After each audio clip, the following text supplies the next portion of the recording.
discord, and like the Siamese twins, had different temperaments during their brief lives. Likewise, these Cephalothoracopagus twins, born in 1851, did not long survive their birth. Most victims of such deformities don't.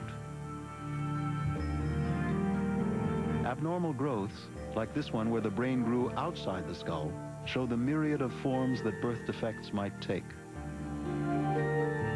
Other abnormalities weren't immediately life-threatening, but they were extremely rare.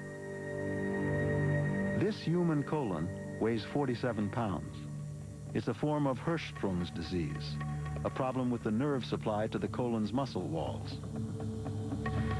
It belonged to a 29-year-old man who spent a decade in a Philadelphia museum presenting himself as the Balloon Man.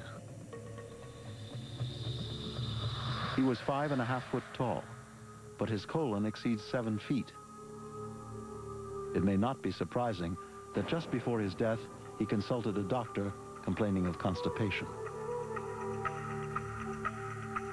Human extremes of every kind are here. The skeletons of a male giant, a dwarf woman, and a normal body are on hand for comparison. The dwarf woman, 3.5 feet high, is accompanied by the skull of her child, who had to be delivered by cesarean section. The giant, by contrast, is 7 foot 6 inches.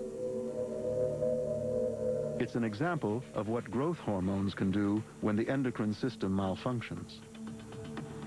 The rib cage is misshapen because the man's extraordinary size and weight caused a deformation in the skeletal structure, a common side effect of such runaway growth. The museum not only demonstrates the strange things nature does to the body, it also displays the results of what man can do to himself. The practice of foot binding, once considered stylish in China, is shown by this model, and by an actual bound foot, to have crippling results. Other exhibits are of man-made deformities inflicted in the heat of battle. We have a collection of casualties from World War I that came from Base Hospital number 10, which was in Le Tréport, France, showing the effects of different types of shrapnel and bullets on the bones of the individuals. But perhaps the strangest examples of man's alteration of himself are the shrunken heads created by the Jivaro tribes in the mountains of Ecuador and Peru. We have 2 shrunken heads in our collection. One is a genuine Jivaro Tsansa from Ecuador, which means that the Indians there, the Jivaro Indians, prepared it as part of their religious rituals.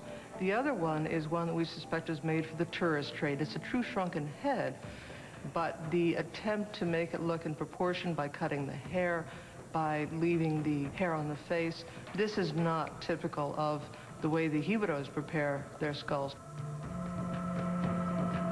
The reason for head shrinking was that the Jivaro believed the soul is in the head. By shrinking and sewing up the head of an enemy, the soul is trapped, preventing it from joining its kinsmen in the afterlife. The head shrinking procedure is very precise. A victim's flesh would be cut along the back and peeled off the skull. The skin would be immersed in hot water until it shrank to 2/3 its normal size. The eyes and lips were then sewn shut, and hot stones or sand were poured into the head cavity to shrink it further. Finally, it was smoked over a fire to preserve it. It could take 30 hours to complete the process. These specimens are a vivid documentation of the Jivaro's understanding of the body and of the world. The exhibits at the Condon Museum evoked varied reactions. And it's also generated controversy.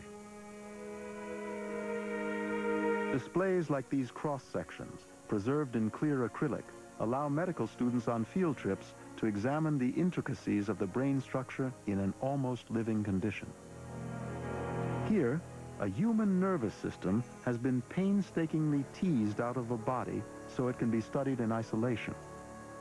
These are actual nerve fibers, not replications. an organic parallel to the Mutter's phantom brain. The Kandon also has cadavers, carefully dissected, with sections peeled back to reveal tissue layers with a level of detail far exceeding any textbook. Museums that preserve maladies of the past to serve the doctors of the future are what the Mutter helped to inaugurate. And this educational tradition continues today with exhibits like Harry, an example of a rare condition in which soft connective tissue turns to bone, immobilizing the victim. What makes him important is that currently there is some breakthrough research being done at the University of Pennsylvania and elsewhere that is focusing on the cause and the possible cure of this disease. And Harry is the best documented skeleton with this disorder in the world. Understanding disease. This is what the Mutter Museum and its vivid array of exhibits is all about. As new displays are added, the museum continues its role as an educational tool for medical students, medical historians, and the general public. In the 21st century, we take for granted that medical science can tackle and eventually conquer every threat to human health and long life. That optimism has been enshrined in the Mutter Museum from its humble beginnings. The belief that medicine is always a work in progress. And the Mutter's importance to medical research continues to grow, as it has throughout its history. When it first was organized, it was probably the least important of the medical museums in this country. What is interesting is that we're still here, whereas many of the university medical museums have long since been disbanded and put in storage because they cease to be relevant to the needs of the current medical students. There is no good substitute for the real thing, and the Mutter is a museum of the real thing.